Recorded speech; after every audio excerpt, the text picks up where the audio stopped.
નગરપાલિકા દ્વારા 3 રસ્તા સર્કલ નજીક આડેધડ વાહન પાર્કિંગ અને ગેરકાયદેસર લારીઓના કારણે સર્જાતી ટ્રાફિક સમસ્યાને દૂર કરવા આ પગલું ભરવામાં આવ્યું હતું। માર્કેટની બાજુમાં સંજયનગરમાં જતા મુખ્ય માર્ગ પરથી ગેરકાયદેસર શાકભાજી વેચતા લારીવાળાઓને હટાવીને જેસીબી મશીન વડે દબાણો દૂર કરી માર્ગ ખુલ્લો કરવામાં આવ્યો હતો। પાલિકાના પ્રમુખ જિગ્નેશ અંડાળિયા અને ચીફ ઓફિસર કેશવ કોલાડિયાની ઉપસ્થિતિમાં આ કામગીરી થઈ હતી।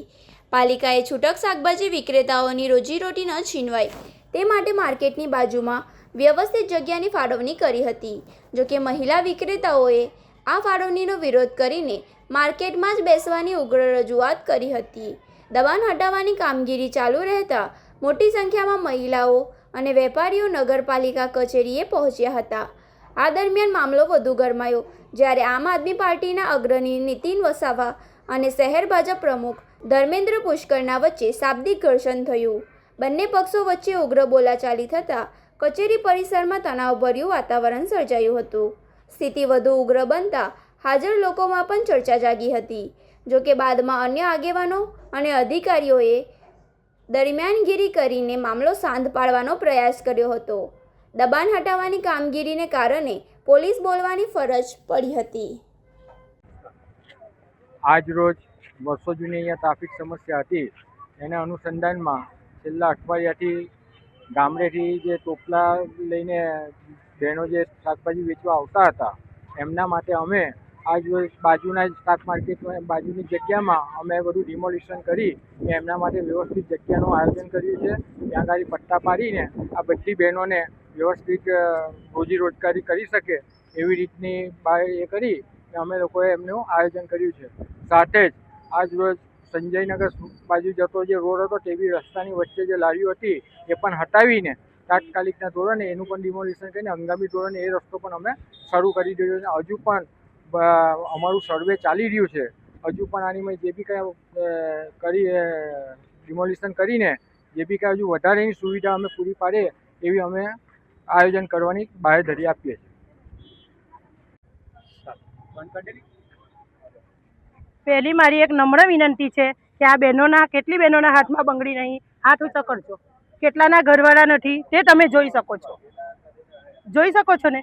આ બેનના ઘરમાં રોટલો એવી રીતે ચડે છે ને કે એ બેન રાત્રે રોજ કમાઈને જાય તો સવારે જમવાનું બને છે। એવી બહેનો આ બધી બહેનો છે અને બહેનોની રોજીરોટી જો આ છીનવી લેતા હોય નગરપાલિકા કરે છે આ કામ। અને પાછળનો ઓટલો છે અનલીગલી જે ચાલતો હોય છે અમને કોઈ વાંધો નથી। પાછળનો ઓટલો જે ચાલે છે ભાડા ખાય છે બધું ખાય છે તો અહીંયાની અમે ગુજરાતી બહેનો ક્યાં જઈશું? અમે કલેક્ટર પાસે પણ રજૂઆત કરી છે, અમે મામલતદાર પાસે પણ રજૂઆત કરી છે અને અમે અહીંયાથી હમણાં નથી વેચતા, ઘણા વર્ષોથી અહીંયા શાકભાજી વેચીએ છીએ અને અમે અમારું ગુજરાન ચલાવીએ છીએ। 30 વર્ષથી શાકભાજી વેચીએ છીએ અને અમને રોડ પરથી થોડી આમ તેમ થાય ટ્રાફિક જામ થાય તો રોડ પર અમને બહેનોને ઉઠાડે છે। અમને બીજી કોઈ જગ્યા જોઈતી નથી, અમને રોડની મેલેની સાઈડની જ જગ્યા જોઈએ। જારી તોડો, પાછળ હટાવો પણ અમને આ હક જોઈએ। આજે તમે મારી જોડે જોઈ શકો છો કે આજે આ બધી બહેનો આંદોલન પર ઉતરી છે।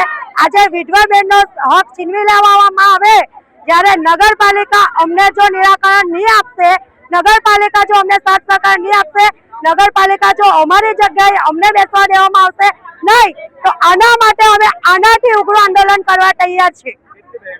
આમાં અમે 80 થી 70 લેડીઝ બહેનો છે। જ્યારે આ બધી ગરીબ વિધવા બહેનોને જો સાથ સહકાર ભાજપની સરકારના રાજમાં નહીં મળે તો હવે આ નિર્ણય આજે અમારો ફાઇનલ, આજે હપ્તાખોરી બી અહીંયા વસૂલવામાં આવે છે એ બી બધું બંધ કરવામાં આવે ને આજે અમને અહીંયાથી ન્યાય મળવો જ જોઈએ। ચોક્કસ પણ અમને ન્યાય મળવો જોઈએ કે આજે અમે જ્યાં વર્ષોથી ધંધો કરતા આવ્યા છે ત્યાં અમને જગ્યા આપવામાં આવે। જો અમને અહીંયા જગ્યા આપવામાં નહીં આવશે તો અમે આનાથી ઉગ્ર આંદોલન કરવા તૈયાર છીએ। અમે કલેક્ટર ઓફિસની રજૂઆત કરી છે, મામલતદાર સાહેબને બી ઓફિસ કરી છે, હજુ અમારું કોઈ નિરાકરણ આવ્યું છે નથી। અમારી માંગ એટલી જ છે કે અમે જ્યાં વર્ષોથી ધંધો કરવા આવ્યા છે, જ્યાં બેસીએ છીએ ત્યાં અમને બેસીને ધંધો કરવા દે। જો અમારી રજૂઆત નહીં સાંભળશે તો નગરપાલિકા આ બધી બહેનોને નોકરી આપે। નગરપાલિકાની અંદર જો તાકાત હોય તો નગરપાલિકા બધી વિધવા બહેનોને 50,000 રૂપિયાની નોકરી આપે તો અમે કાલથી અમારા ઘરે બેસી જશું। જો અમારી માંગ પૂરી કરવામાં નહીં આવે તો અમે આનાથી ઉગ્ર આંદોલન કરવા તૈયાર છીએ.